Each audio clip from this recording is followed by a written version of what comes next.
Là, on est dans le poireau, on est dans la fondue de poireau. Alors la fondue de poireau, ça peut servir comme garniture, mais ça peut aussi servir dans une quiche ou une tarte. Alors vous allez voir, c'est très simple. Il faut commencer par éplucher les poireaux. Alors on coupe la racine, ici.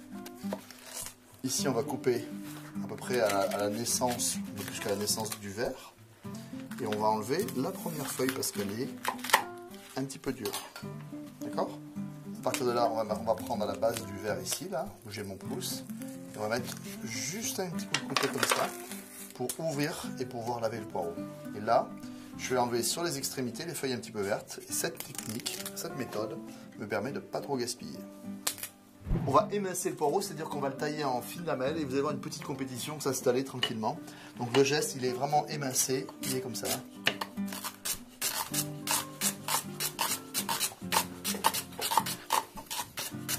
J'ai terminé mon travail, elle est un petit peu à la bourre, mais c'est normal.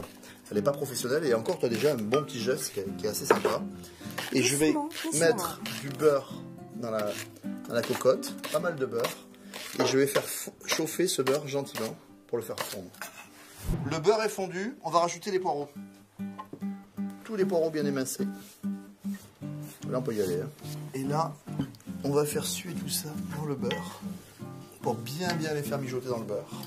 Pour qu'ils prennent bien l'arôme, qu'on fixe les arômes et qu'on ait une fondue qui est vraiment du goût, d'accord? Et là on est à feu plutôt doux, hein. Ça va durer 5 minutes, on est plutôt à feu très doux. Regarde là, t'as vu ça? C'est déjà beaucoup plus vert, c'est rigolo, hein. On dirait que les verres sont presque fluo. Et ça a bien sué, il y a l'eau un petit peu. Alors on peut s'aider aussi en rajoutant un tout petit peu d'eau si on voit que ça accroche. Ce qui est important, c'est qu'on n'a pas pris de couleur là, d'accord? Écoute, la fondue elle est presque finie, maintenant il va falloir la cuire un petit peu longtemps. On va mettre de la crème généreusement. Alors on y va, du sel. Voilà, un peu plus, vas-y, il y en a pas mal. Hein. Ok. Voilà, du poivre. Voilà, pour le parfum. Et un peu de noix de muscade. Un petit peu de noix de muscade, ce qui serait très bon avec le poireau là. Voilà, Donc là on va laisser mijoter 15 minutes avec un petit couvercle. Et après on enlèvera le couvercle et pendant 15 minutes on va laisser cuire. Il faut un truc de très crémeux, hyper fondant parce que les poireaux, les oignons, les échalotes, il faut que ce soit très cuit, il faut que ça cuise très longtemps. Ok, allez, let's go.